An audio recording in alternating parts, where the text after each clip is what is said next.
There's a oil silver container. Yeah. Hello. Hi, can you hear me? I can't hear you. You're on mute. Oh, hold on. I gotta unmute you. All right, and thank you everybody for joining us. Today we have Peter Athanasopoulos. Oh my gosh, the hardest word to say, hardest name to say. Peter Athanasopoulos. How is that, Peter?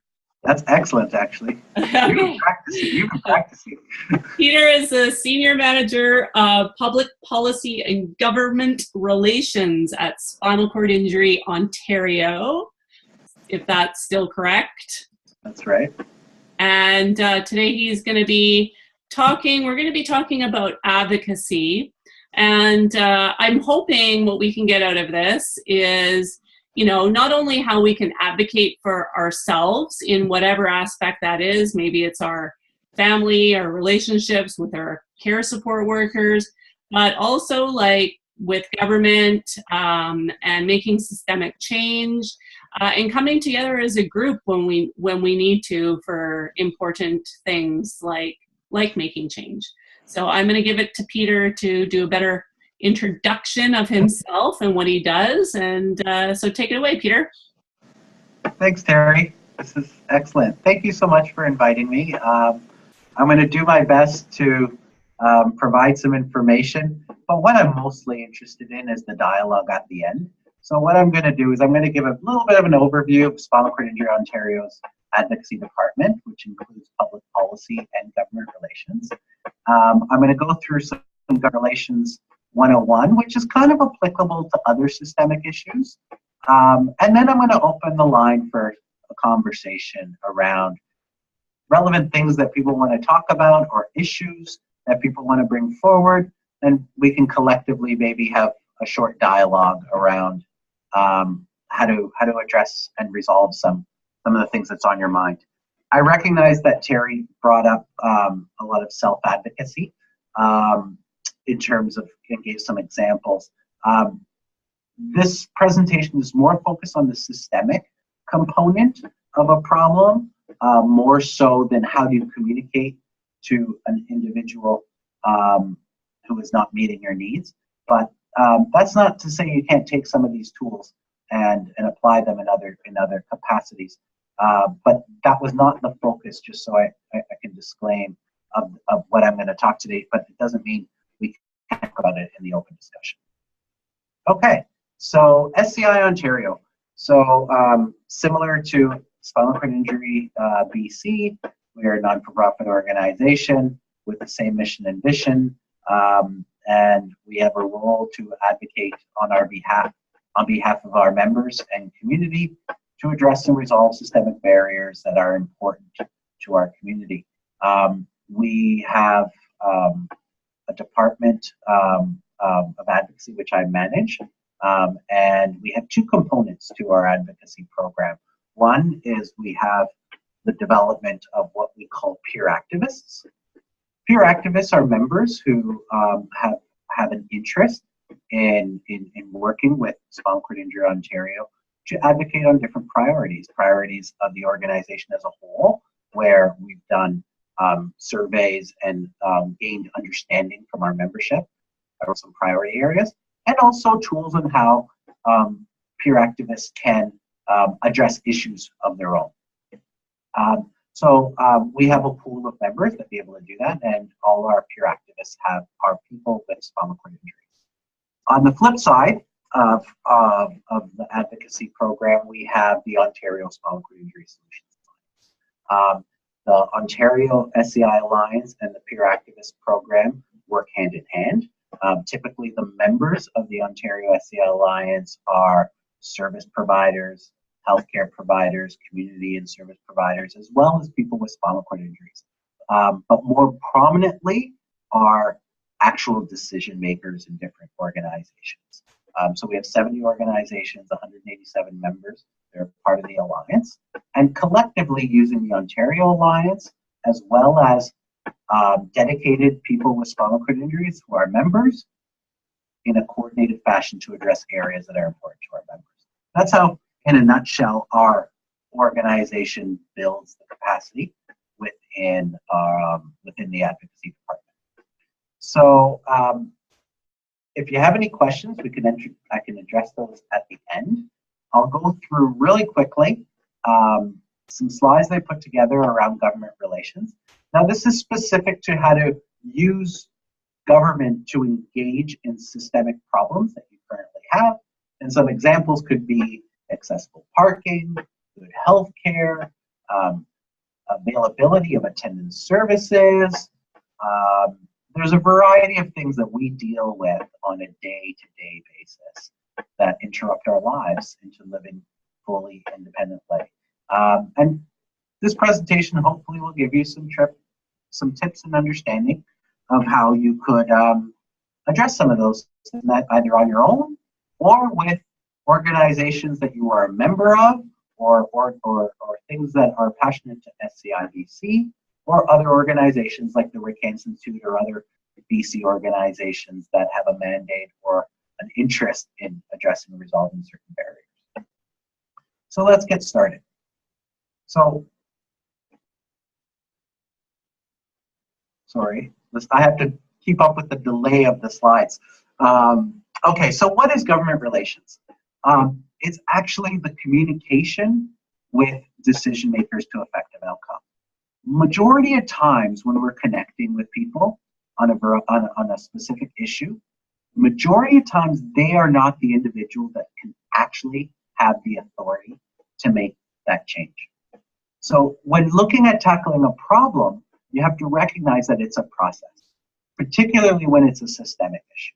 So looking at what has to happen in order to get in front of the person that actually can make the decision to work towards the outcome that you're trying to achieve. So keep that in mind when we're going through this presentation, because it really is about communications. So let's keep going. So here are some strategies around government relations. You always, whenever you're looking at tackling them, you always have to ask yourself what you want. What are you in fact trying to get out of your problem? And you got to prepare an ask, right? Typically in our department, when we're preparing what we call a two-pager, we answer these questions in a matter of two pages to give a very clear and concise understanding of what we're trying to achieve. So again, in one or two sentences, think about how to articulate what you're actually asking for. Second, what you say. What is your messaging? What is your rationale for describing the problem? That is very important to be considered in your two-pager. As well, who do you talk to? The right decision maker, right? Again, as I said previously, it's a process, right? So sometimes you have to start in a place where you have a good relationship in, and people who are knowledgeable around how to addressing an issue, to kind of work your way up in a ladder and finding the ultimate decision maker who can actually influence the change that you're trying to make. And timing is everything, right? Even though you are right, and even though what your ask is very compelling, if there's no political framework or no platform in actually making that change, then there's other things that you have to do to make it a platform to create that change. So one of the first things to think about when you're looking at how am I addressing my systemic problem is the timing in which a decision point can be created to create the outcome, right?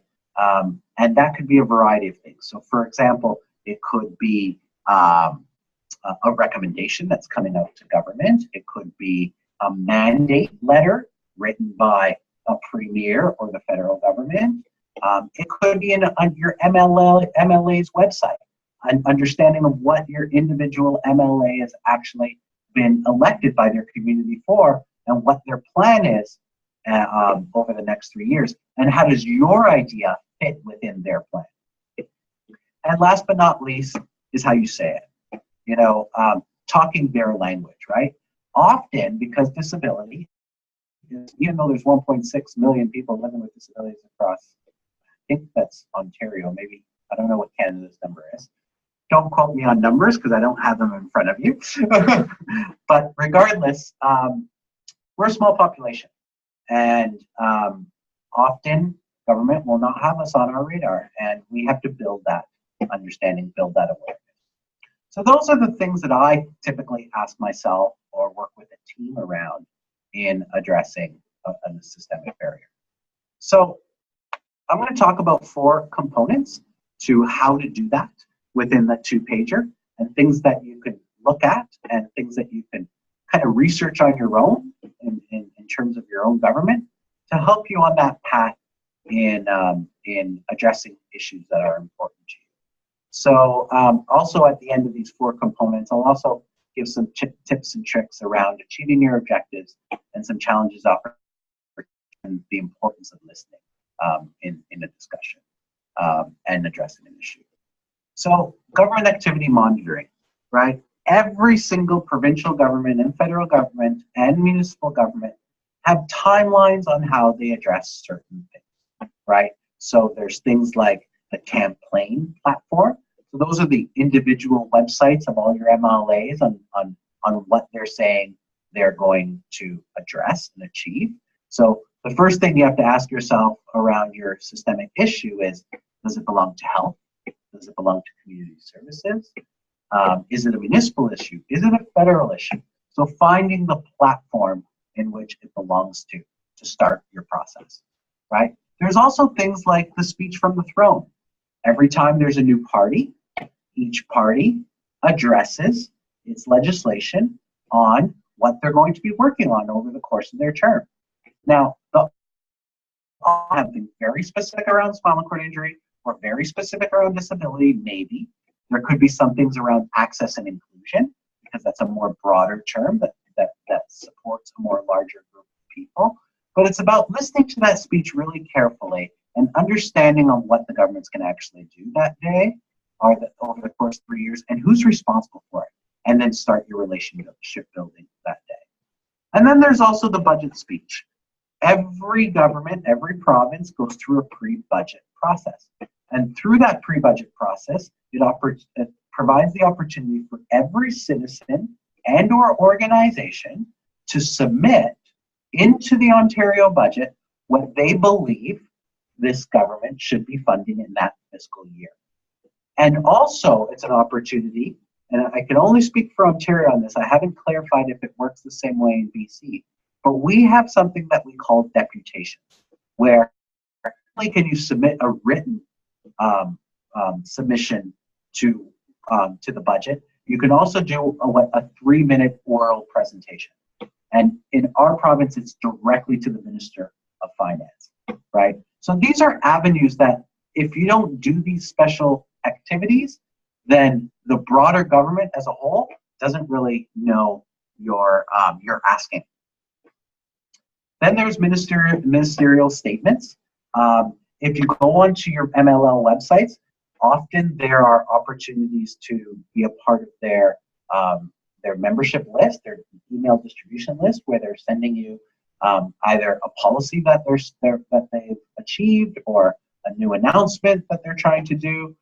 Being in the know and responding to them. You know, like saying, oh, I've just noticed your announcement on X, Y, and Z. Have you thought about accessibility? Or have you thought about the impact of special populations like spinal cord injuries? And there's also speeches. In Ontario, we have different avenues like the Empire Club, where politicians have a platform to address different organizations where you can actually attend and ask questions. And then the last 2 is around finding out what their actual department plans and priorities are. If you can't find those on the website, you pick up the phone and you can contact any MLA office or ministry and get an opportunity to talk about what's important to you. And then most often in the federal government, we see mandate letters. We've seen this in Ontario. I don't think I saw them in BC, but I could be wrong, where when a person is elected, It usually happens after an election, where each ministry kind of gets mandated clear on what the expectation of them actually is. So those are some things that you can think about in terms of things that you have to monitor. And there's organizations that do this all the time. So become a member of an organization that is looking at the things that are important to you, whether it's SCI or other organizations. Being a part of a community of voice is always more impactful.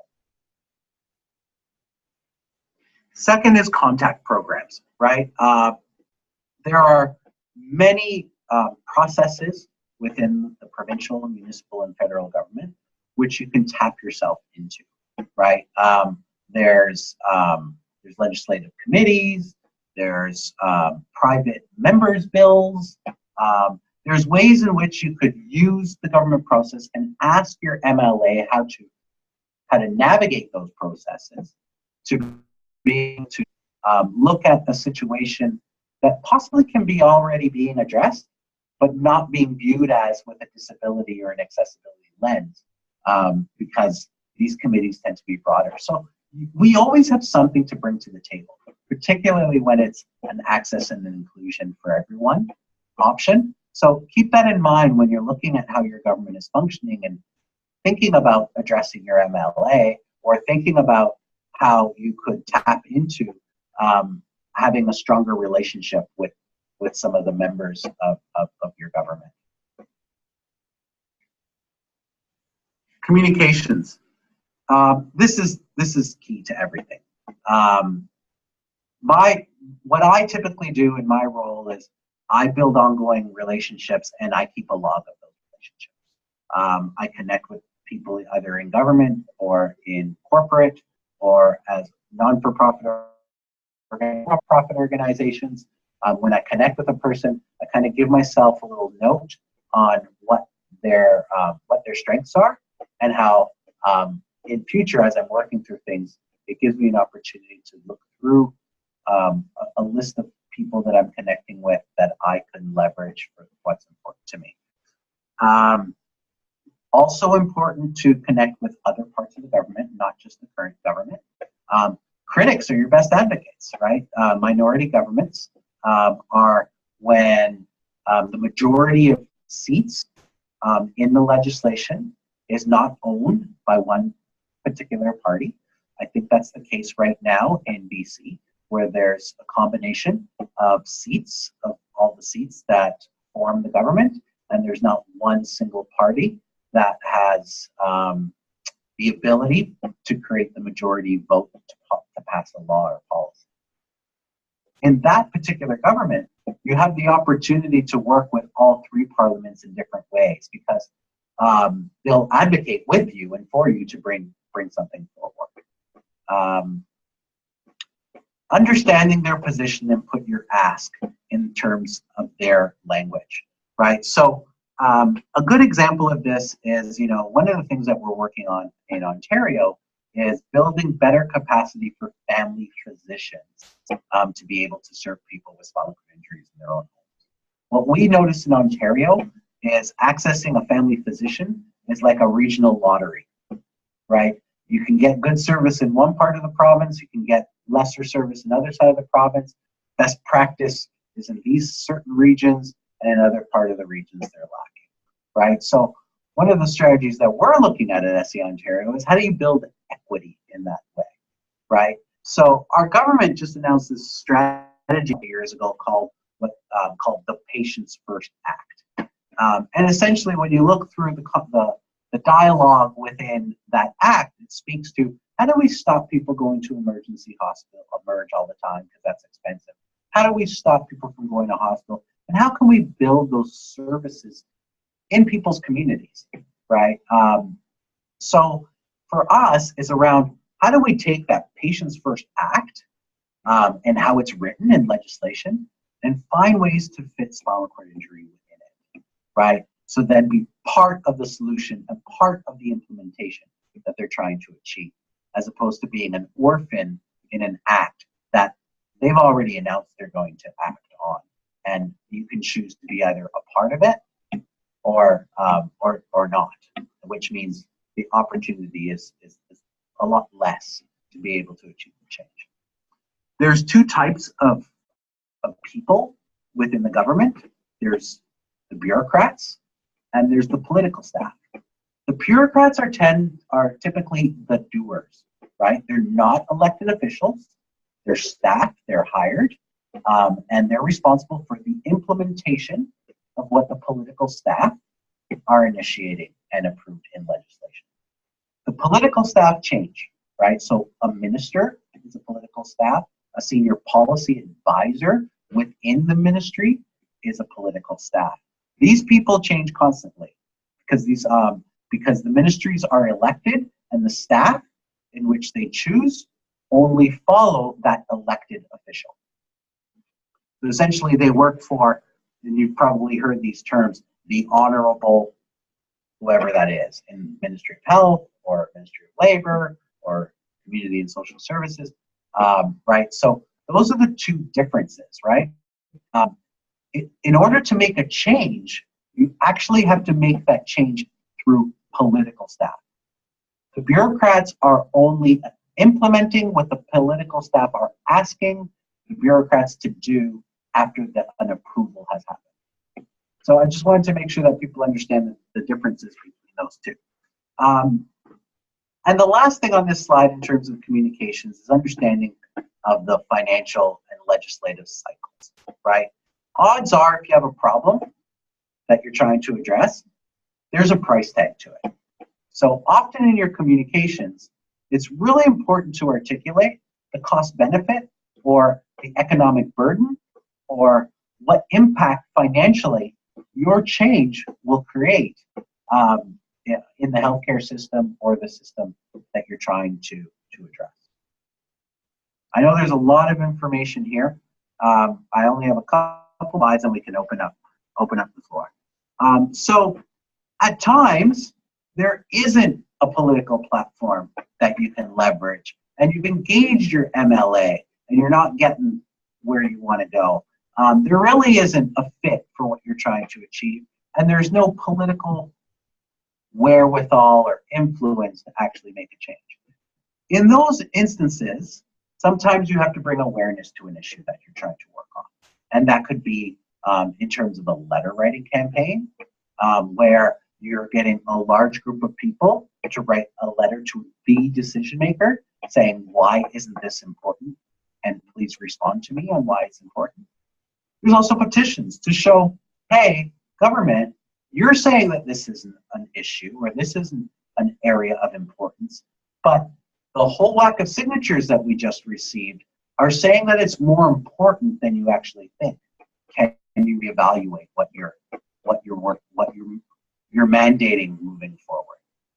And then there's legislative events.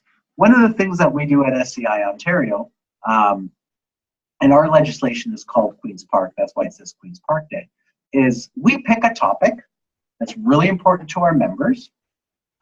We book a room in our legislation far in advance, and we host what we call the Queen's Park Day, where we invite as many politicians as possible, and we do a series of presentations to those politicians through a large group of people. And then we actually ask the politicians from each party who are responsible for that area to actually present to us what they would do about it. So we'd ask the current government to do it, and we'd ask the critics to do it. The critics would typically say, if I was the majority government, this is my promise to you. Whereas the current government, this is what we're doing to achieve that change, right? All equally important, because it's a process, remember. Building all this information, building all these communications are leading towards the ultimate decision point to create that outcome. So achieving your objective. So I talked a lot about how the government process is working, right? And all the people you have to talk to and building that, what I like to call strength in numbers. So in achieving your objective, leverage your role in the community, right? Recognize we're a democratic society. Every vote counts. You know, if you have a large group of people, particularly like a membership organization like SCI who are all on the same page around an issue,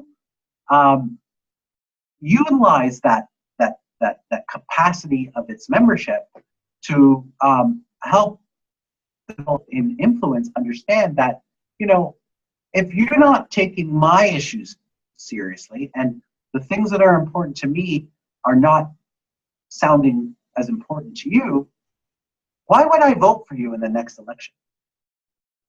Believe it or not, that is a very powerful statement that you can give a person in political power, saying that you are no use to me because you're not taking importance to what I am trying to work towards. That is not what politicians want to hear. That's not what elected officials want to hear. They're there to build what they call a constituency to address the issues that are important to them. Other things that are important, develop champions. If there's people in government that have the influence, if there's people in your community that have the influence to engage the government, a good example is the Rick Hansen himself. A lot of people know this person, a lot of people, he's a celebrity, and he has the ability to open doors in those things. And I'm sure there's many other people in BC that could create that door opening conversation. If people take a passion to what you're trying to achieve, they will try to move a mile to get you what they share with you now as something that's really important. Using media. In my perspective, media is always my last resort. The last thing you want to do is embarrass someone. And combative advocacy only works once, and that person will never talk to you again, right? So you can be very aggressive and combative around one particular issue, but the odds of ever coming back to that individual and actually achieving something together is probably a lot slimmer now if you've embarrassed the person or called the person out negatively. So I say to use the media sparingly, right? In terms of bringing forward an issue, not towards a combative way and saying your government is not doing something. What kind of a government is this? The second last point there is not everything is black and white, right? Like you really got to look at some plain language around what you're trying to tell the government, right? The odds are your issue is not even on their radar. So how do you simplify your communications in that two-pager that I talked about to be able to articulate what you're trying to say in very, very simple terms? And then last but not least, you know, when a person is hearing something for the first time, they're going to have questions. So anticipate pushback. Prepare yourself. If you were that person in that decision-making power, what are some of the questions that you would ask if someone was approaching you with the same issue? And be prepared to respond to those things that you as a group or an individual or an organization can come up with. Very important for your preparation in terms of what are you going to get back when you bring forward a question or an issue?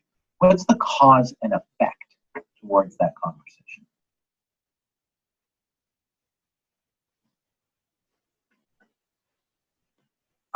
Some other points that I wanted to highlight that I think I have already is, you know, government's attention is very crowded. If you can imagine, everybody's going to their decision makers to look for a change. It's very hard. Sometimes there isn't an issue on the radar to make it an area. On average, addressing and resolving a systemic barriers takes 2 years, on average. Because it's a process, like we talked about.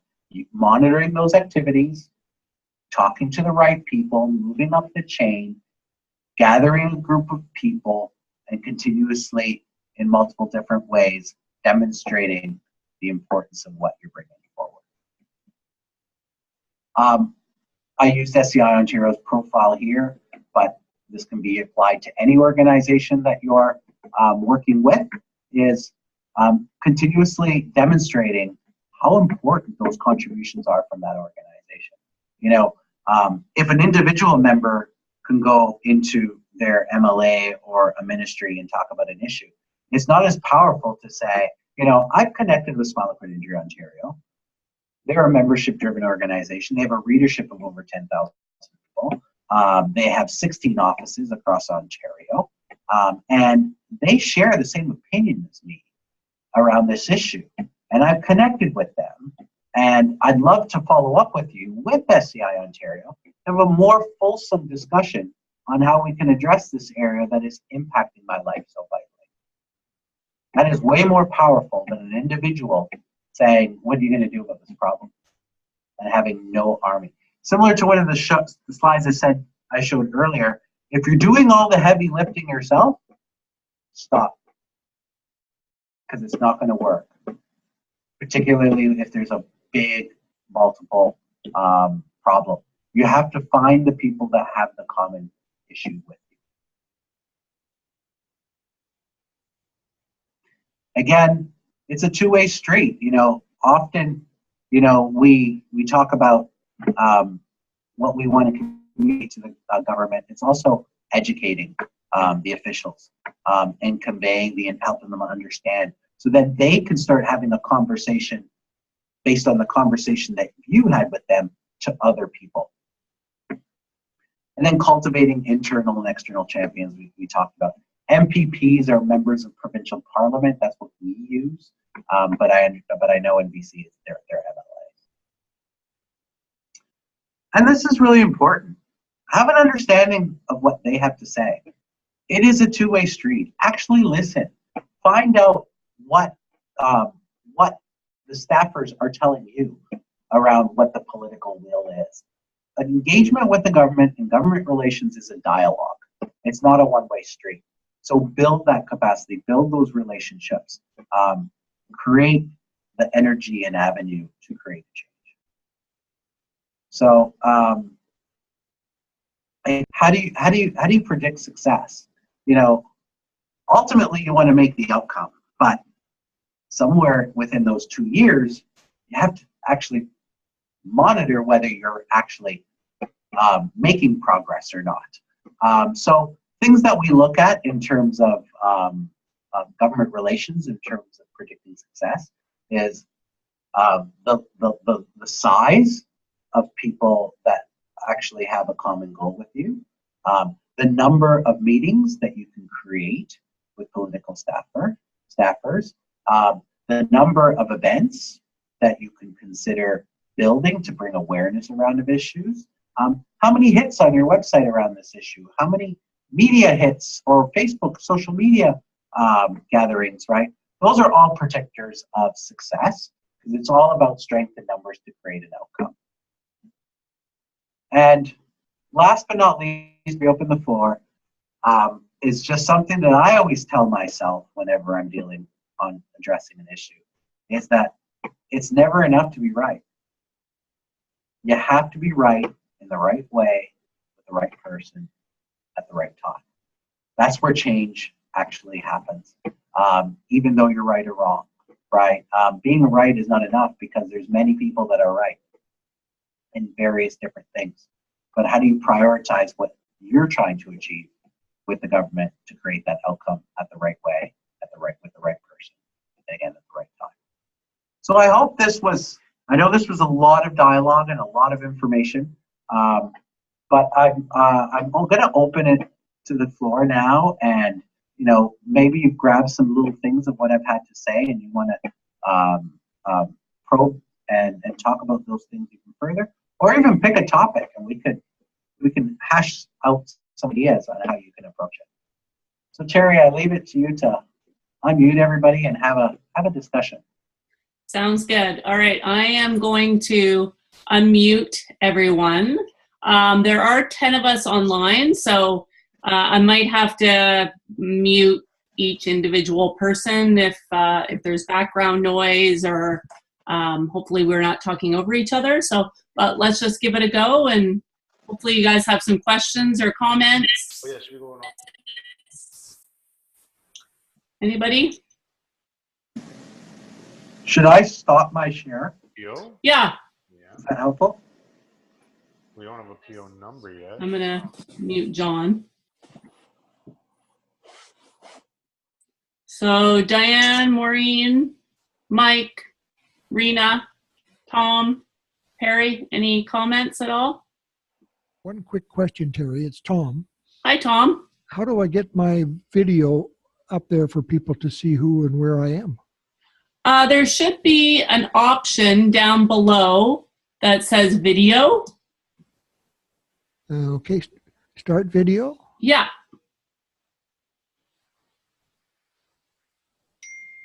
Can't start video. Okay, let's try over here. How about that? Did that work? No. Nope. Don't see it still.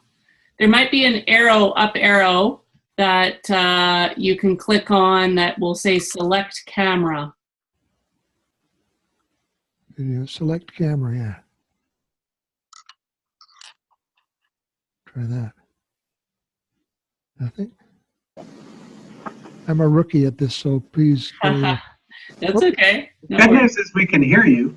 Yeah, we can hear you. Okay, well, I'll keep fiddling here and let other people have the floor.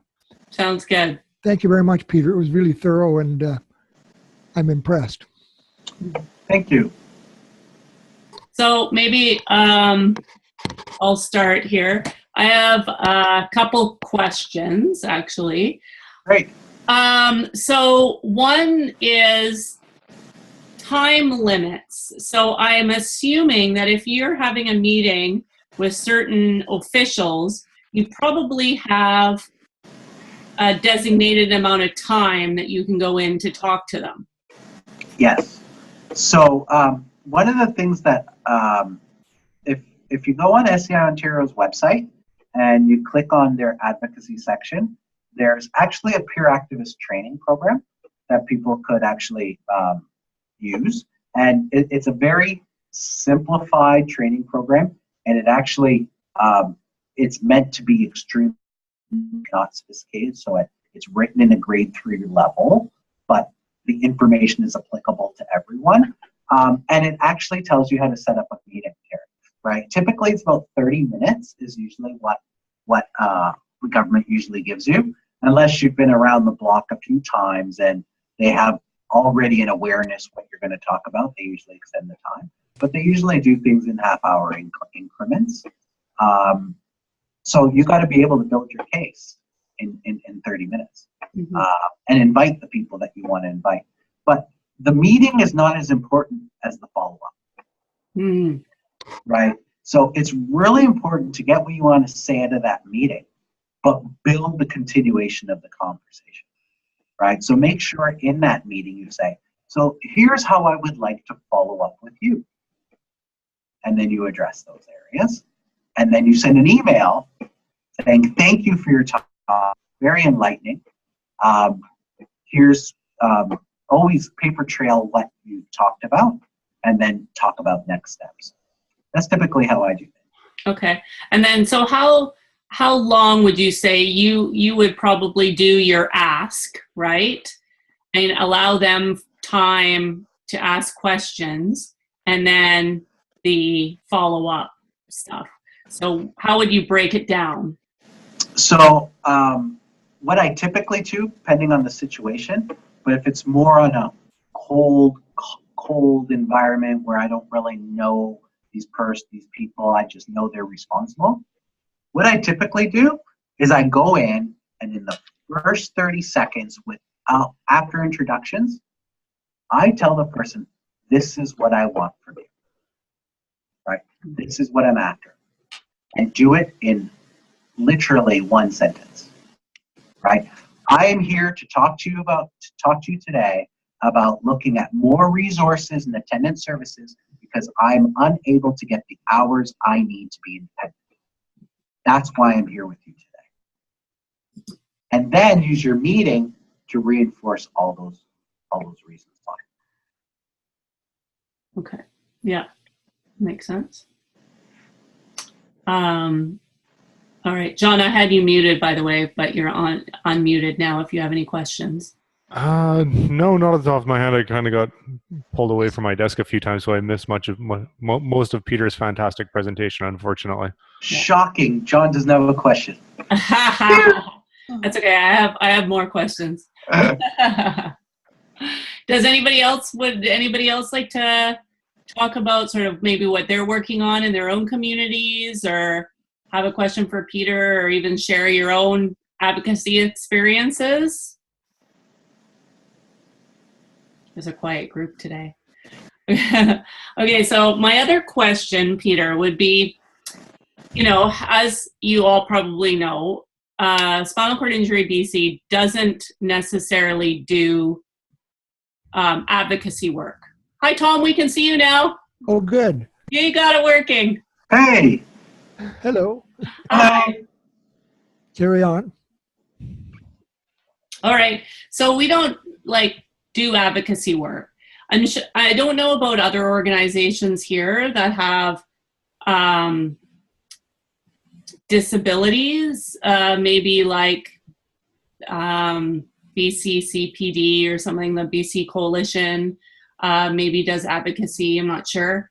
But if you can't find an organization that's going to support sort of your views, is it just as important to maybe find people in your community to join together, like sign a petition? I don't know, how would you recommend doing that kind of thing? Well, I know SCI BC does not actively have an advocacy program, but they are a membership organization that creates a lot of knowledge exchange between its members through its members, just like we're doing right now, right? So a way to leverage SCI BC is talking with Chris McBride or some of the program directors and saying, this issue is really important to me. I wonder if our members feel the same way. Is there a way I can communicate something into the Spin magazine or a website where we can say, and I'm just going to choose a topic, right? Let's say, in Vancouver, accessible parking is a real problem.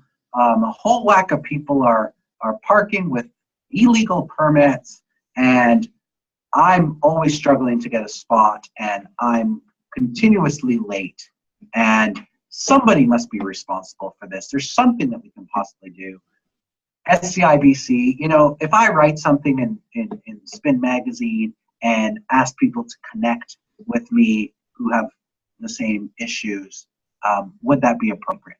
Now, I don't know the answer to that question, but I don't think that's something that is so foreign to SCI BC to be asked in that manner. And you never know. I don't know how the processes work, but often organizations, they write letters of support, right? Because SCI BC is a very strong voice, right? All membership-driven organizations are. So whether it's SCI BC or any other organizations or different coalitions, that's one way of doing it. And then the other piece is leveraging social media, right? You can build groups on social media. You can actually build petitions for free through change.org. There's many ways to build strength in numbers, particularly in this day and age where every social media outlet is around building friends or building connections with each other. A lot of great advocacy has been done just through Facebook and Twitter and other means themselves.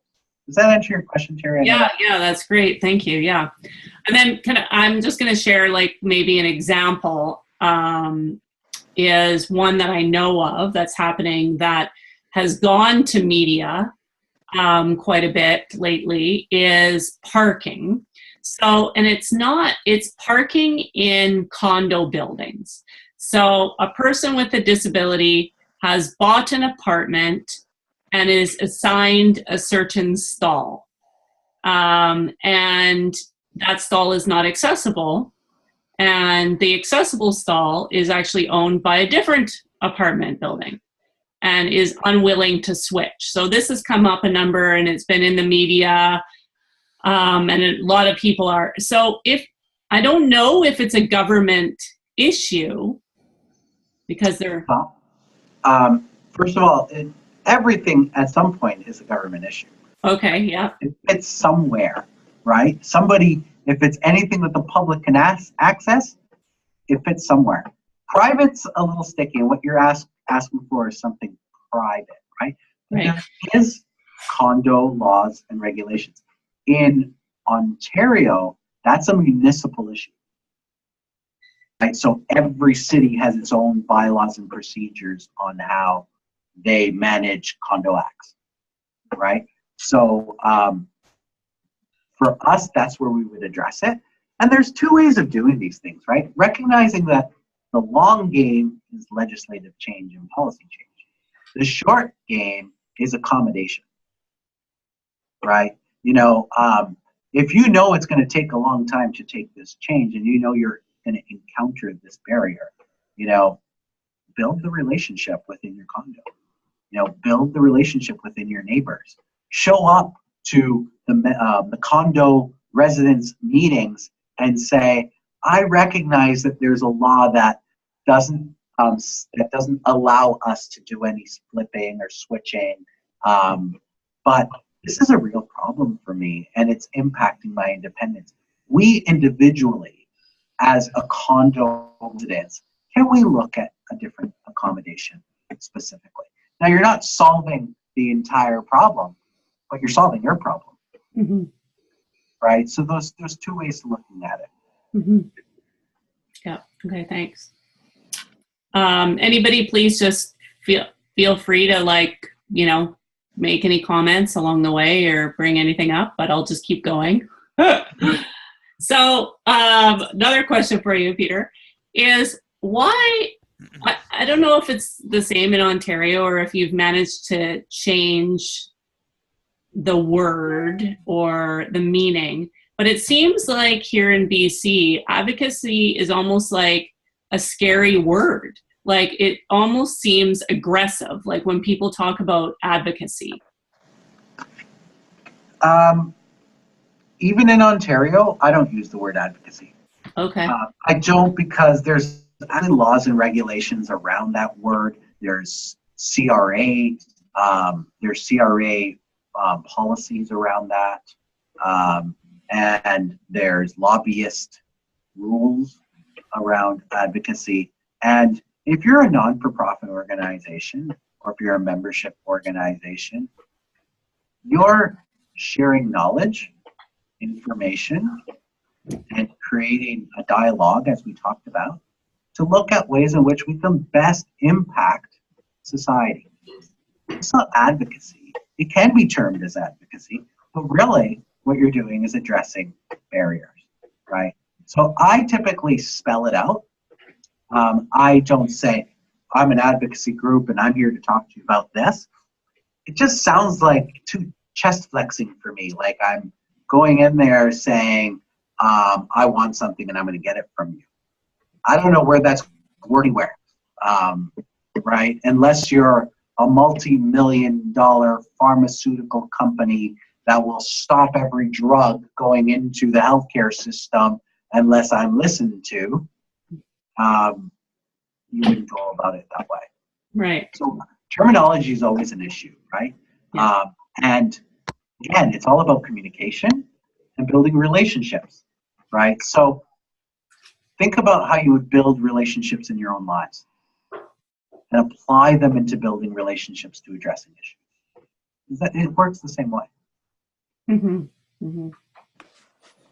And maybe you can share a little bit about kind of how you got started in changing or addressing barriers, and some of the things that you're working on in Ontario.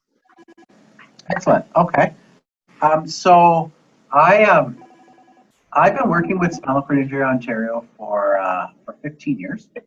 I started building peer support at SCI Ontario. So creating and training people with lived experience to share lived experience with newly injured or people in the community who are seeking a certain thing or learning a certain skill that they can gain from someone who has already encountered that experience or has something to share around that experience, right? So that's where I started. And, you know, I had the ability to connect with 350 people with spinal cord injuries, all talking about lived experience, all doing rap sessions around what problems individuals are facing and little tips and what people are doing about them.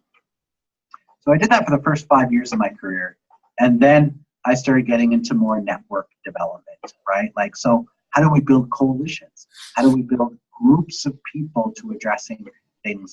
And back then we used to call them issue work groups, right? Where we would come together and say, you know, how do we address this using networks, right? Like, and it was mainly around not systemic things. It was mainly around, you know, that supportive housing unit is not addressing my needs. How can we work collectively to share our voice and ways that particular organization could work better, right?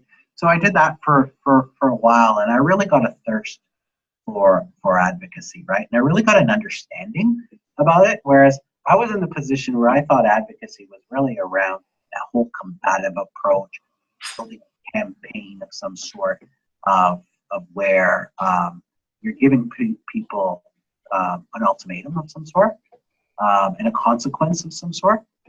And then I learned really quickly, it's not about that, right? It's about making meaningfully and positive change, right? So then I started, you know, applying to different candidates' campaigns where I used to volunteer in different MPPs, in your case MLAs, and being a part of their campaigns and understanding how they would vote themselves in and how they door knock to the communities, how they would present their messages. So I started doing that for a while, and my most memorable experience was being a part of our former Minister of Health's campaign, George Smitherman, and how I worked as a volunteer with him to get him into government.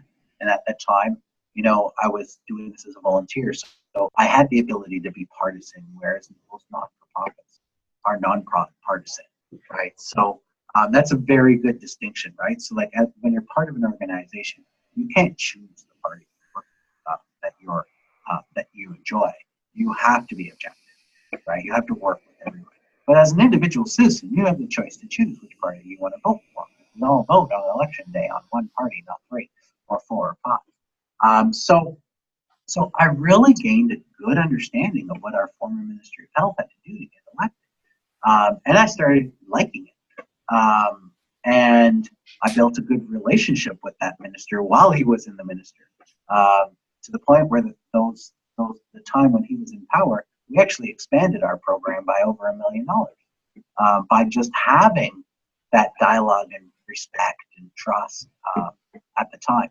And it was just how interesting how I took my personal life, getting to know that, and actually been able to leverage it for the organization I work for, because that wasn't originally my intent. And then I started getting more into studying it and getting involved with government relations firms and really going to events where parties are going to fundraisers or the Empire Clubs. And then after that, I was hooked, right? I really enjoyed what I was doing. I felt I was good at building a process to create an impact. And we've been quite successful as a team and as a department to really going after some really cool things, you know. Some of the things that we worked on, I'll give you some examples. You know, we expanded attendance services in Ontario by over $30 million annually, right? That was a big campaign that we did. We reduced the cost of wheelchairs in Ontario. We have a government program called the Assistance Program, where they literally tell you the cost of each device that they will cover up to 75%. And that co-payment of 25% is way too much for our members. We figured out a way to slash that by 20%. So that's another thing that we worked on. What are the things that we're working on today? So I talked about the primary care piece, we're working on equity across the province around people, how they're accessing doctors. We have this campaign going on right now around developing an Ontario-wide comprehensive catheter coverage program. In our province, there's very limited funding if you're working to actually pay for your medical supplies. So we're actually gone through a very intensive process of convincing our government that they're not funding enough. So what we've done in this process is we've got one of our university partners actually did a global jurisdictional scan of all the medical supply funding programs across all first world countries, and looked at what coverage programs that they offer and what they don't cover and who's the best and who's not. And it turns out that Argentina and Canada are one of the worst, right? In the sense where there's no policies and frameworks around catheters or even the reuse of catheters in our country. And that's very powerful leverage to talk to a provincial government or even a federal government and comparing them with their counterparts. So we're looking at a strategy to try to change that. We also applied to Health Quality Ontario and got approved, so they're doing a systematic review. In our province, Health Quality Ontario is responsible for making recommendations on what gets OHIP funded and what's not. So based on the evidence or jurisdictional scan, they've adopted to prioritize our advocacy work in their own research method, systematic review to examine whether what we're actually saying is true. Make recommendations to the government. That's a big one as well that we're working on. And we're back with mobility issues again, even though we've had some successes in the last 2 years. We've created a bit of a monopoly in Ontario. A lot of our provincial mobility device vendors have left because of the economic structures that the government has put in, and a lot of the vendors are getting out of the business and they don't see it profitable. And how do we turn that around? You know, how do we make the good customer service for our members and accessing the assistive devices they need to be independent? Those are the big three that we're working on.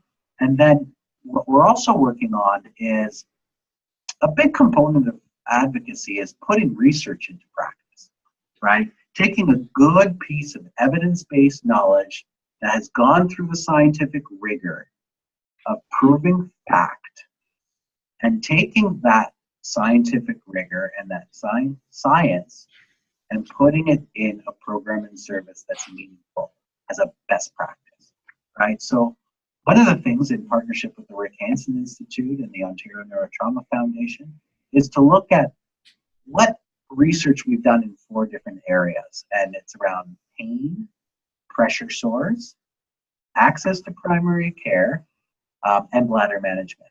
You know, when we look at all the research that we've done over the last decades and the work that we've done in a lot of different research areas, those 4 areas, there's been a lot of research that's been done in those areas, and a lot of research that really hasn't really been applied, right? So how do you work with, you know, the organizations like the Rick Hansen Institute and the ONFs and other research organizations and members and our SCI Federation to try to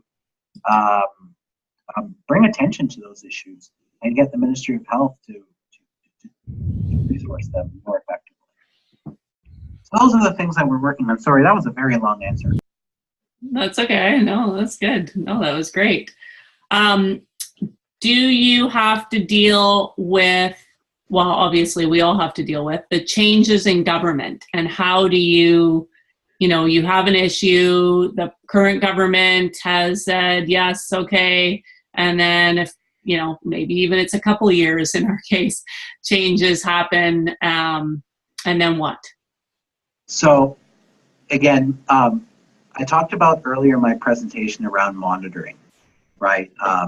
In Ontario, we know on June 8th, 2018, there's going to be a next election, right? what we're learning through media and other communication outlets, that the opportunity for a new minority government is possibly going to happen. Right now, we're in a liberal majority. But regardless what the outcome is, no matter how you slice it, that's a new government, regardless who's in party, because new MLAs, or in our case MPPs, will be elected, right? So one of the things that we do at SCI Ontario is we run what we call an elections campaign. And we're actually, great question, because we're starting next week. So we've hired a campaign manager who is someone with political understanding of all our ridings, and we have 122 ridings across Ontario, and someone who has the expertise to write up a letter to every single candidate leading up to the election, and simply asking a series of questions that are important to our members, and getting them to respond to those questions, and then posting their promises on our website. We're starting now, it's January, and the election's in June. If you can imagine, it's going to take 6 months to go through every riding, has about 3 or 4 candidates, often more, but there's usually the big 3. And we're going to start this process around collecting all the promises. And then at the same time, we're going to connect with our members, and we're going to ask our members, right? When a person knocks on your door and asks you to vote for them, here are some key messages, right? Or if your community is having a candidates meeting on what the platform is going to be during that election for that individual community, there's an opportunity to get in front of the mic and say, what are you doing about this? So in thinking about the Government Relations 101 and thinking about this process of a new election, imagine if you accumulated all these promises and all these understandings of every MLA leading up to an election, and then following up with all those promises after they've been elected. That's the process that we use at SCI Ontario. And it's a way of re-engaging your government, and your government actually knows who you are, right? It's about branding, key messages. So, oh yeah, I met that person from SCI Ontario. Oh yeah, he talked about parking permits. We need to fix that in my community. Oh yeah, there's only one supportive housing in the city of X. We need more, right? So that's how you build relations. That's how we're doing it for the election. But it's a good question, right? Like when there's a new government, it's like starting over. And there's no other way of doing that than re-engaging. Now, I talked about the difference between bureaucrats and political staff. Regardless of the election, most often the bureaucrats stay the same. Okay. Whether it's a PC, whether it's a liberal, that person who's a bureaucrat, who's the assistant deputy minister of planning and integration, I'm making up titles right now, in the Ministry of Health's office, will still be there regardless what government's in place, right? So in closing to a close end, it's really important to engage the people that will be the common denominators, regardless what party's in power. So really it's, you have to be really educated and be following, I mean, not really educated, but at least be educated as far as like reading up on what's happening, Yes. Following them throughout, constantly what's happening now, what are they up to? Yeah. That's right. And like I said, there's many organizations that do this, right? There's lots of what they call lobbyist firms. And there's like, a cause like spinal cord injury or a complex condition or a chronic condition like spinal cord injury, other disability groups, they tend to have a very warm spot in people's hearts. And you can leverage the big firms out there and say, can you help me out with this, right? And sorry, they're going to do it pro bono, right? Because they share the same empathy as you, as how you're personally affected. So there's ways around to tap into that information rather than feeling like you have to be the boss of it. Okay, cool. Does it bring up any questions or comments from anybody? Terry, it's Tom I here. have, Oh, No, go ahead. hold on. Go ahead, Tom. We'll take you first. Well, I'm interested in the approach you're taking, Peter, and it's very thorough, and I can see where it makes the success ratio or likelihood much better.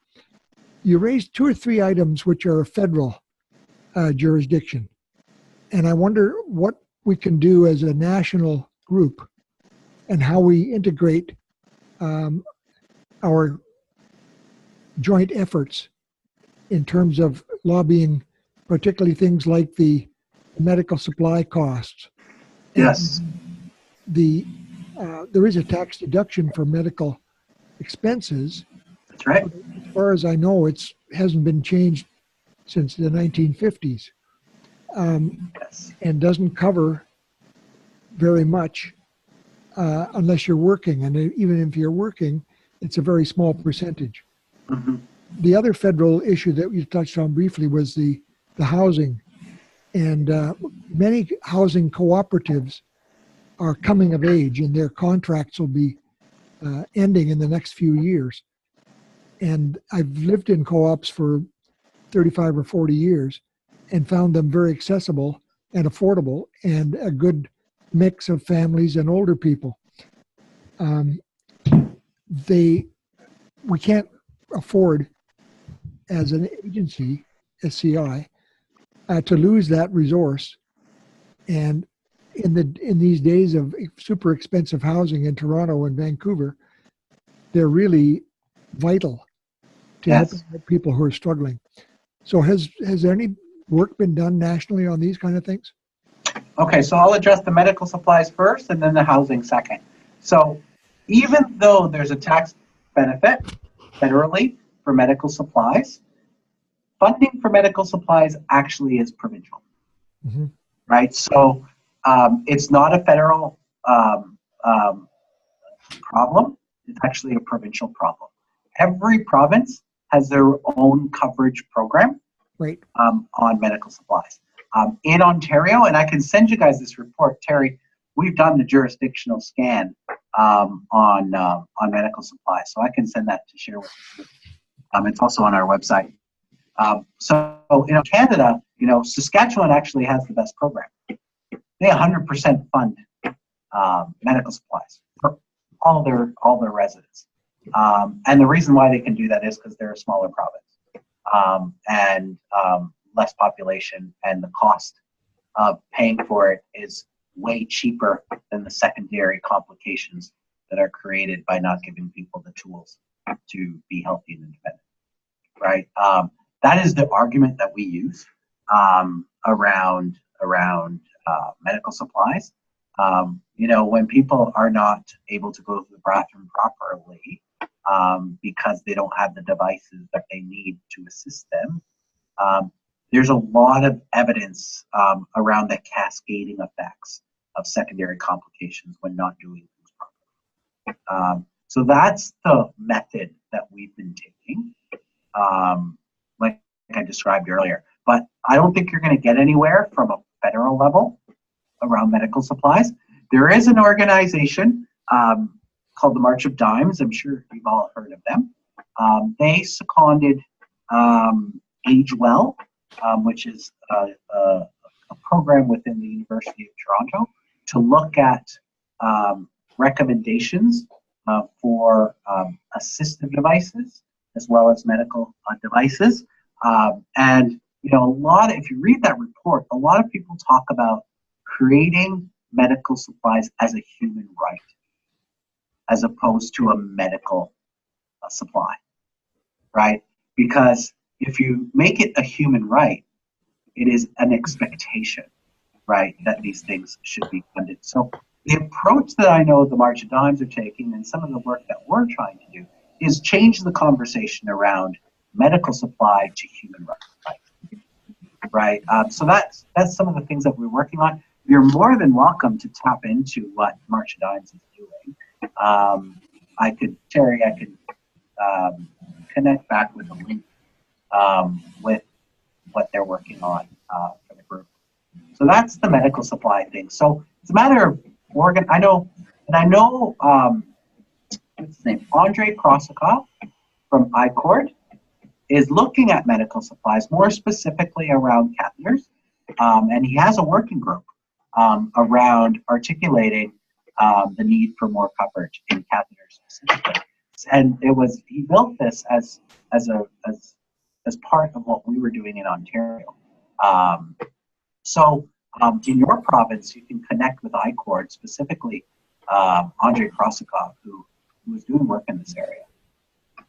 So housing, man, housing is a beast.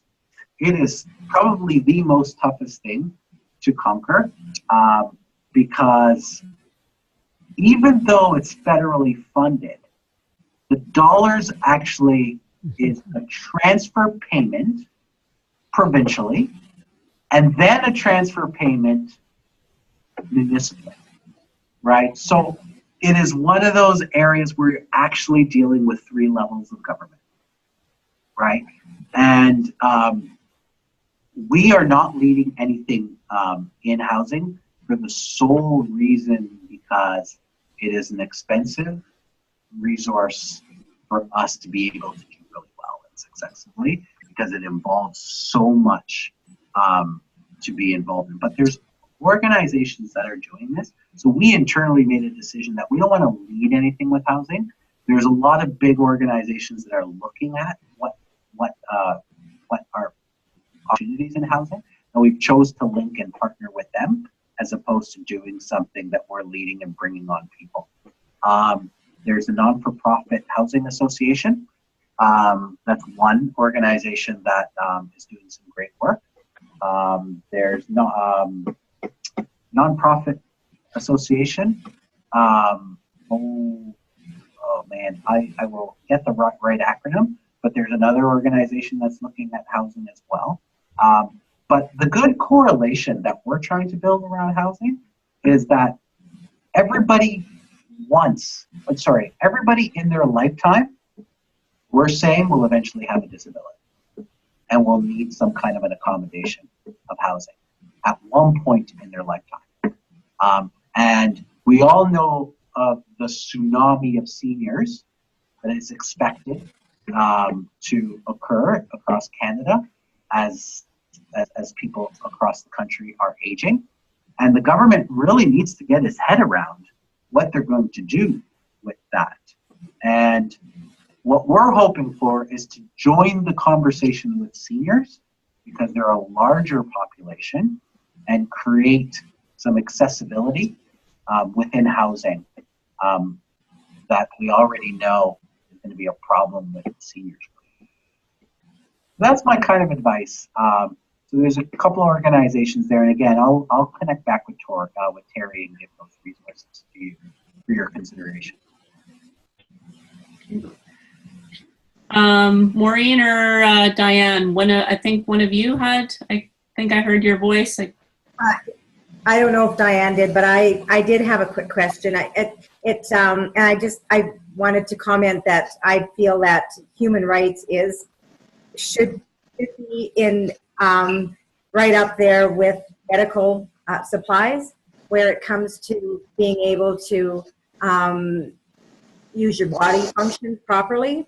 And so I think that was a great comment, and hopefully we can get that, especially to some of the people that these things are so expensive and a lot of people don't have the coverage.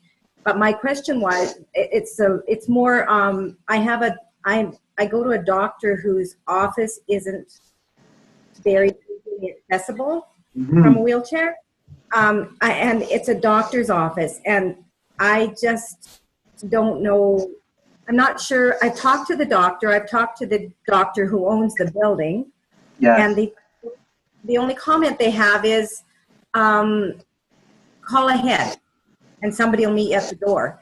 Well, I live in a small town, and it's winter, in the winter time, it can be difficult to get a hold of someone. So I just don't know who else to talk to about that. All they need is a button to open the door because it's quite an incline. and even the decline is difficult, right? So I'm just not sure where else to go. I mean, I don't want to be rude, and I know that we are a very big minority, small minority in Williams Lake. So, but I did meet another lady who was going in at the same time as I was, and I said, "How do you do this?" She said, "I just wait until somebody comes along and helps me and opens the door for me." Yes. Because she's a motorized one. So I'm not sure what else to do about that. You know, we've been struggling with this for about 4 or 5 years now. We've had some wins, but it all becomes an individual-based situation at the end of it. So I know BC is working on accessibility legislation, similar to what Ontario already has. In Ontario, we have what we call the Ontarians with Disabilities Act, where there is commentary around what the responsibility of a business owner, including a doctor's office, should have around accessibility. In BC, I don't think there's that framework in place at the moment, but it's something that you should look into, right? I would talk to my doctor about it and first see if there's any empathy there around, well, how do we do this differently?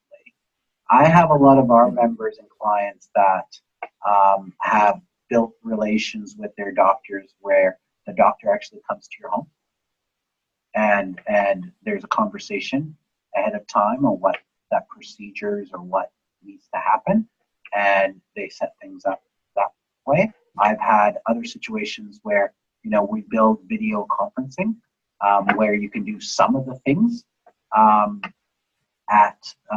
over video like we're doing right now, and then minimizing the time when you're at the family doctors and utilizing more outpatient clinics where they are more accessible in hospitals.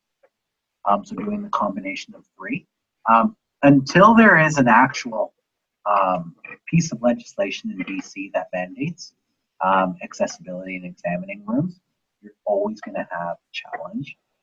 And you need to look at individualized processes, right? So I would start with your doctor. I would start with the building owner. I would engage my local MLA person and say, I'm assuming your doctor's office is in the same community in which you live. And I would ask them, what is my issue and how do I bring attention to this? I can tell you, every time you go to your MLA, they are obligated to send the correspondence of your discussion to the appropriate ministry as a constituent member. Right? Now, getting a response is another conversation, but whether the communication will go forward, it's an obligation that it should. And if you continue to follow up, you can make sure it happens. So I don't know if that's helpful. I know in BC it's a different kettle of fish because there's an issue, but I also know, and John, I'm going to put you on the spot for a second here, but I think your office is doing some work around this, around the network that's being developed. Is there any updates or things that you can share about that? Sure. Are you making reference to accessible accommodations within doctors' offices? Yeah. Yeah, so we've reached out to the doctors of BC and trying to set up an appointment with the president of the Doctors of BC, which is sort of the governing body of family care physicians or primary care physicians within British Columbia, to try to look at ways in which we can motivate them to increase accessibility. The big challenge, again, like Peter mentioned, is that family physicians are private contractors contracted by the health authority within British Columbia. So, you know, it's not as though it's a government payment check that's going to pay for the accessibility modifications. It would have to come out of these doctors' own pockets to make these modifications. Luckily, there's a new initiative by the Rick Hansen Foundation at looking at ways at increasing universal accessibility throughout Canada, and they have a granting. Well, they have a well, that's right, barrier busters. Yes, a certification program where you can come out and get your your facility looked at and assessed and potentially certified. And if it's not up to the standards, you can apply for a grant to get your facility brought up to accessibility standards, which might be a nice carrot for doctors to go ahead and make sure they have an accessible examination room. Hopefully all those tips were helpful. Yes. What we did in Ontario is, because we had some legislation, we leveraged that with the Ministry of Health, and we initially created a 50% split between the doctor and the ministry, or when a doctor applied for accessibility equipment in their examining room, that we created this relationship with the Ontario Medical Association and the Ministry of Health to pay a 50-50 split. And that was really helpful. And we're still having the same issue 5 years later. And ironically, you know, on January 24th, we'll be meeting with our ministry asking for 100% by next year, in next year's budget. So we're dealing with the same issues here too. And we're trying to we've had a little bit more time at this. I think this is our 5th year trying to address this. So hopefully we could get the Ministry of Health here in Ontario to have a good conversation with the ministry in BC. I'm sure they would love to collaborate and opportunity. So Peter, oh, sorry. Go ahead, Tom. Just a quick follow-up. I presume that the building code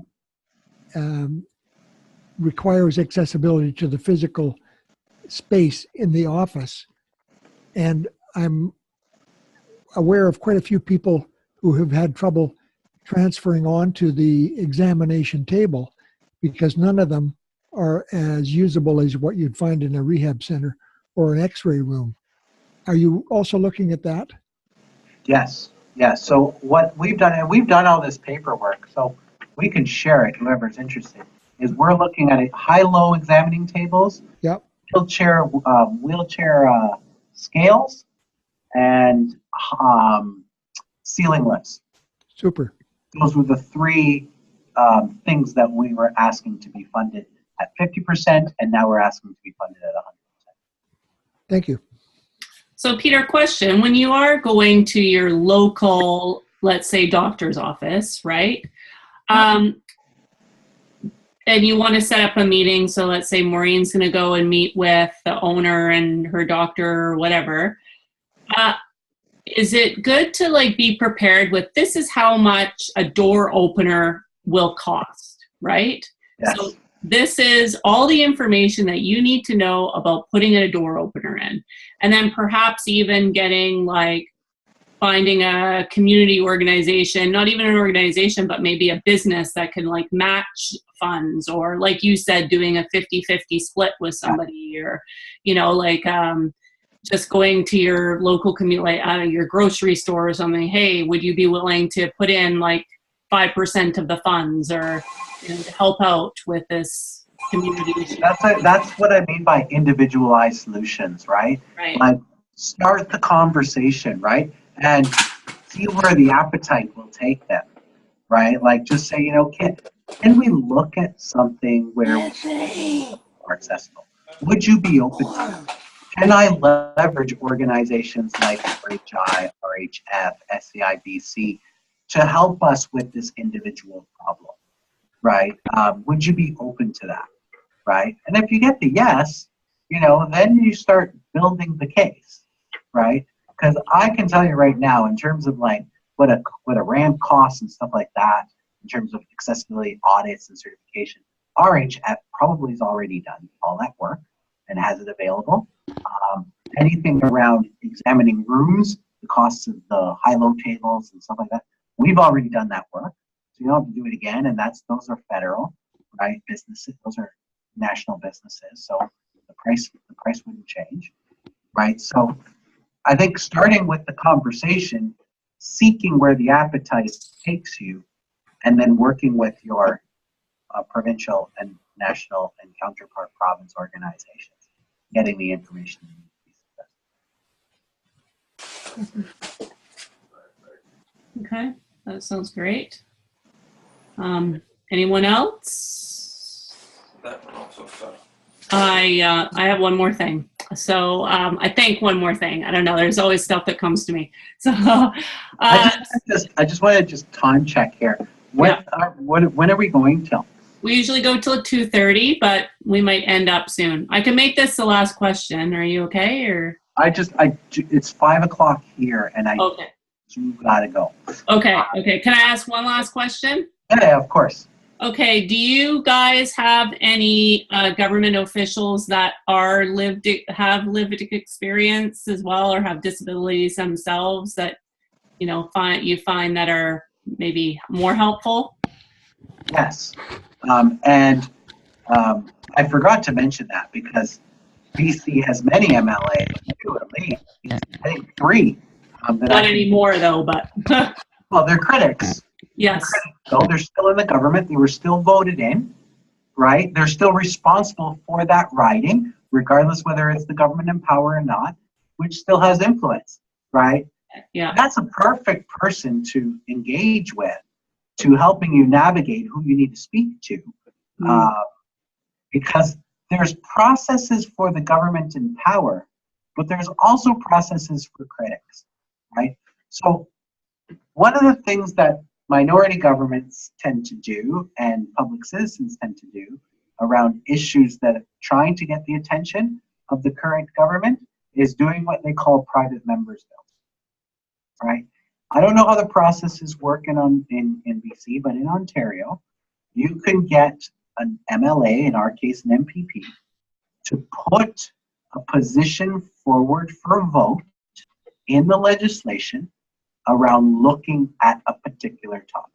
And it has to go through 3 readings before royal assent, right? So we did a private members bill on accessible parking, and the first reading is typically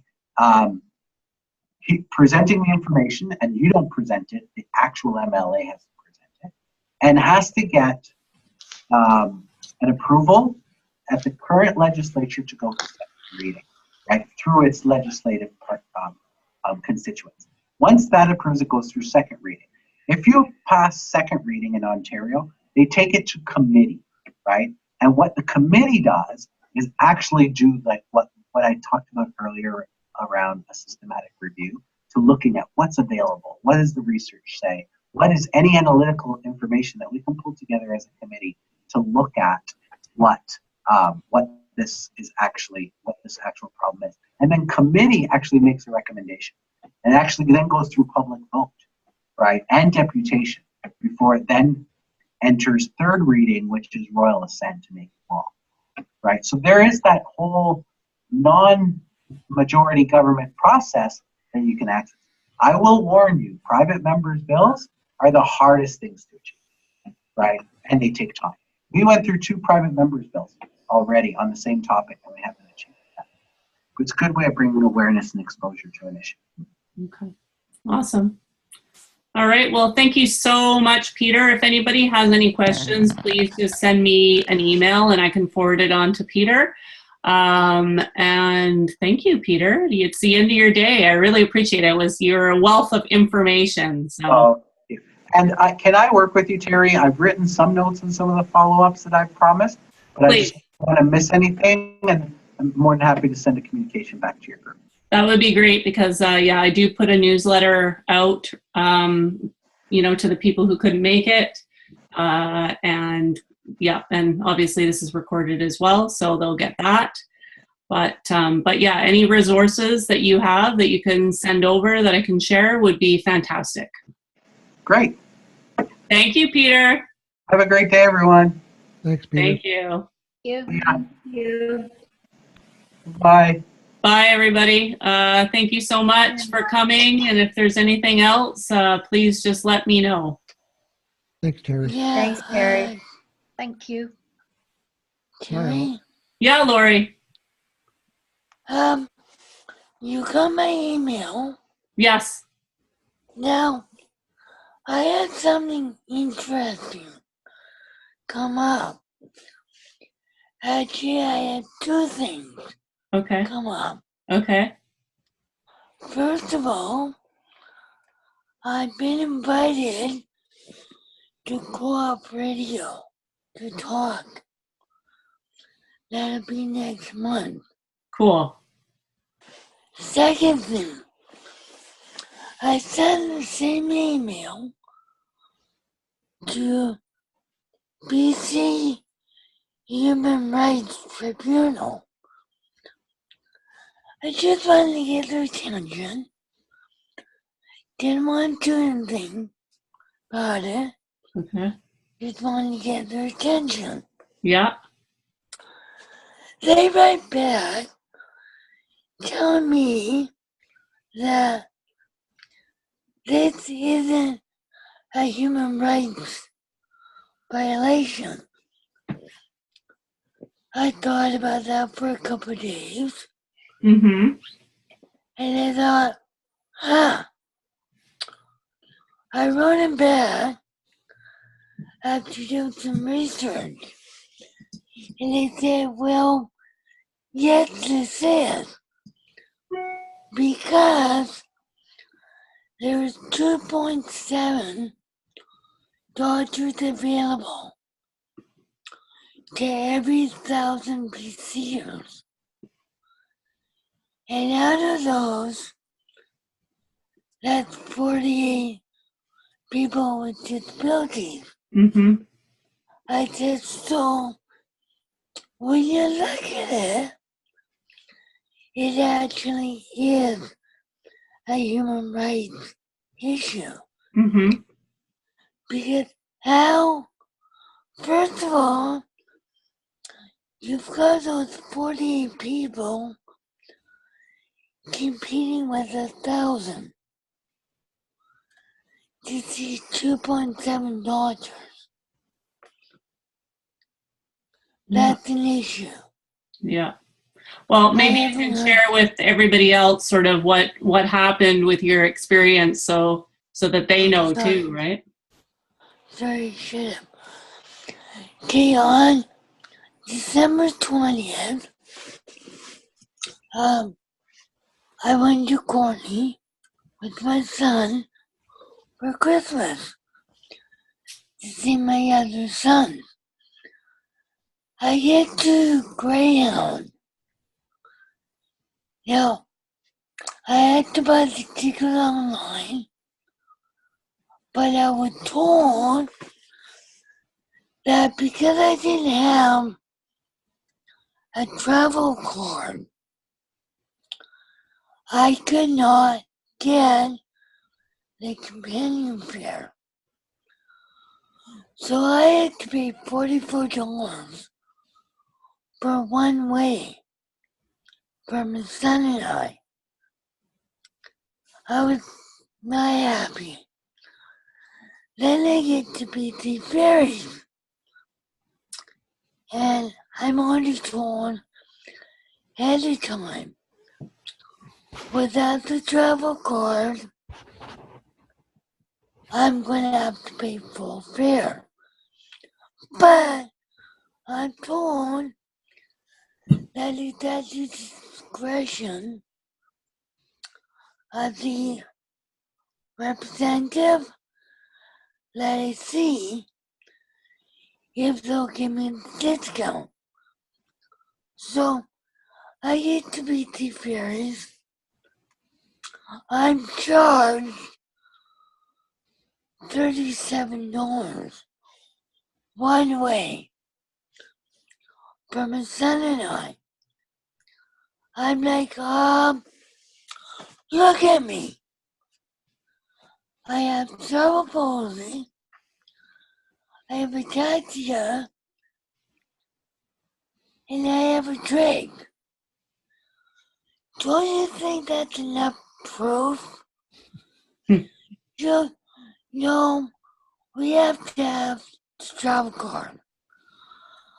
I'm like, excuse my language, fuck freaking sake. You're kidding me. So, my son wasn't nice enough to pay for this.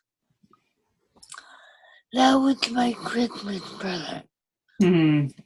Okay, so we get out of the corner,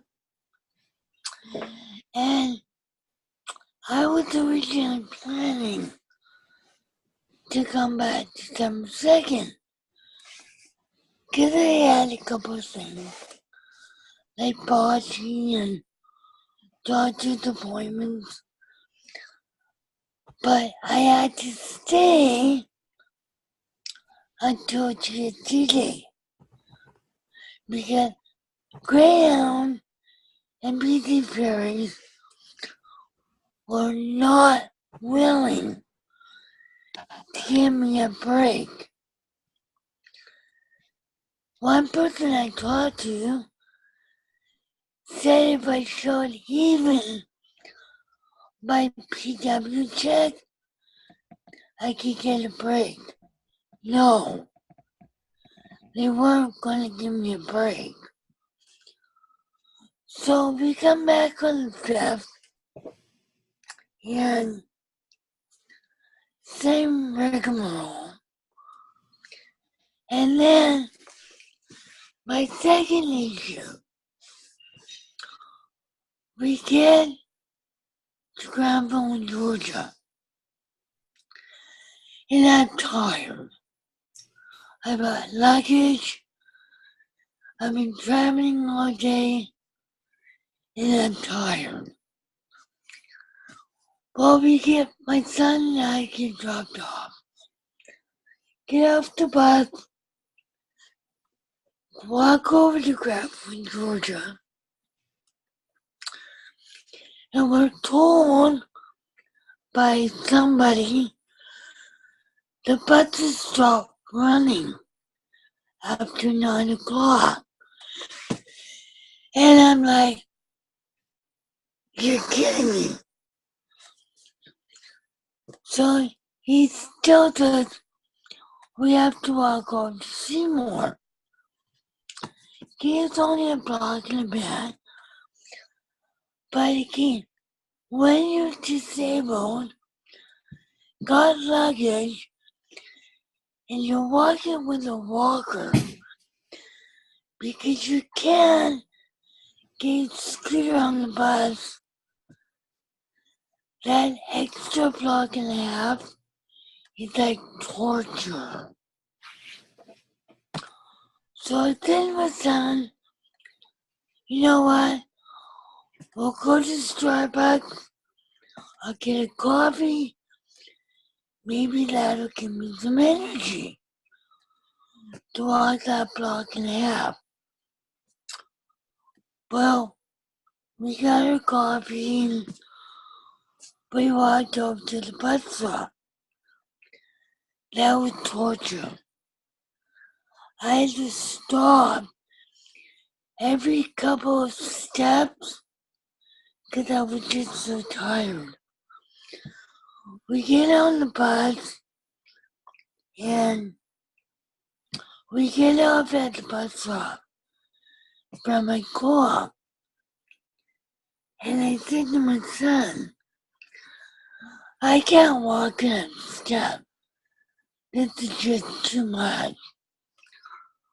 So I got him to run over to the co-op, get my scooter, and he grabbed my walker and took it back.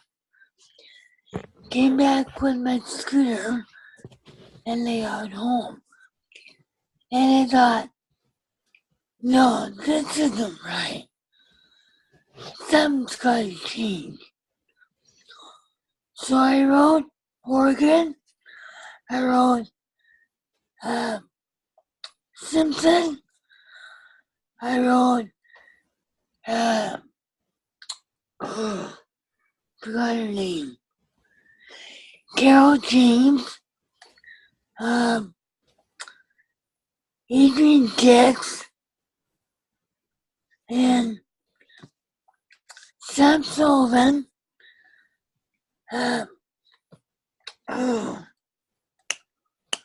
what's his name? Man in Motion. Rick Hansen. Yeah. I wrote him, and I wrote Global News, the province newspaper, and the Sun. I only heard back on in BC Human Rights. I've only heard back so far from BC Human Rights. Mm-hmm. I'm hoping they reconsider their statement because, like I said, when you only have 2.7 doctors to every 1,000 BCers, and 48 of those are with disabilities, yes, it's a human rights issue. Mm-hmm. I'm done. No, it's I think it's true, and I think one thing that I learned listening to Peter today was that just making sure that you have, what are you asking for, and it sounds like there's a whole system failure in that whole story, right? But it's multiple organizations, so not just one. But then, like, how do they fix the problem, and who do you go to for each one of those things, and what is it that they need to do? I don't know, Tom. What are your thoughts? Well, I sympathize completely because I'm in the same position, except that I've got a BC Ferries card, which used to be unnecessary. I've got a TransLink card, which entitles me to the concession fares. And I've also got the Handy card, which entitles me to taxi savers, which means I pay 50% of the meter price. But the dilemma is each of those requires an application letter from your doctor, and it's typically $15 per copy for each one. And it seemed to me that in the old days, before becoming handicapped, disabled, whatever, if you had a hand-controlled vehicle, you didn't need to do any of those things because you were obviously identified as disabled. And following that kind of acceptance, if you qualified for federal income tax benefit because of a disability, then you were eligible for all these others automatically. And you only had to prove that you qualified federally.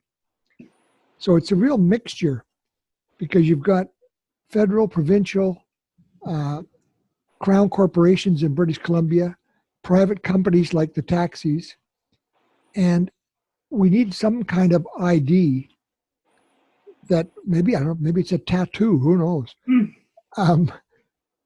Terry, have you run across people with similar kinds of trouble with the many hurdles? Yes, absolutely. Especially with BC ferries in particular, and taxis, transportation in general. That's any kind of transport seems to be a big issue. And I know I have a disability, like for ferries, a status card, but it doesn't have my picture on it. So if I don't have my ID, they won't accept it. Right. Yep. It used to be the photo ID, which was on your driver's license, and your driver's license indicated applicable mechanical devices, meaning hand controls. That's all you needed because you already qualified. But some kind of more universal ID would help everyone, I'm sure. Absolutely. Yeah. I guess that goes on the list of things to consider talking with Victoria about. Absolutely. Thanks for sharing all that information about your ill-fated Christmas travels, but it's a real problem. Yeah. Yeah, and so I guess you got to wait to see what you hear from everybody else. But maybe if you haven't, I don't know what you've tried other than the one email, but maybe if there's other people that have the same experience, you could start out by that way and just sending BC Fair. I mean, I know BC Ferries has got a lot of information about disabilities that hasn't really seemed to help so far. Have you, Terry, would it help to get a copy of her correspondence with these people? Yeah, I do well, I know I saw it on Facebook, Lori, but maybe you could email it to me. Yeah. And then maybe I could send it out to, Tom, you seem to kind of know what you're talking about and been dealing with it, and, maybe get some feedback from Tom, or I could even send it over to Peter and get some feedback for you there. And maybe there's a way that we could, adjust it a little bit to get Well, some response. I'm grinning to myself because of the reference to our two or three disabled MLAs. And unfortunately, they don't seem to bring their personal experience to bear on some of these issues. And I'm sure that each of us, including them, have used these various transportation systems, and they've gone through the labyrinth of applications and cards and everything.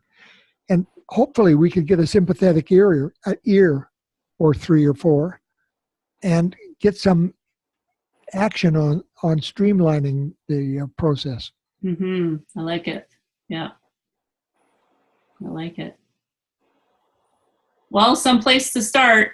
Yeah, well, after you get a copy of the email, then maybe we can brainstorm how to get to the folks in Victoria.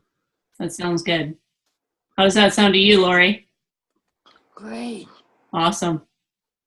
Don't hold your breath, though, okay? Yeah. Cool. Thanks again, Terry. I've got to go. All right. Thank you, Tom. Thank you, Lori. I'll talk to you guys soon. Okay, bye now. Goodbye.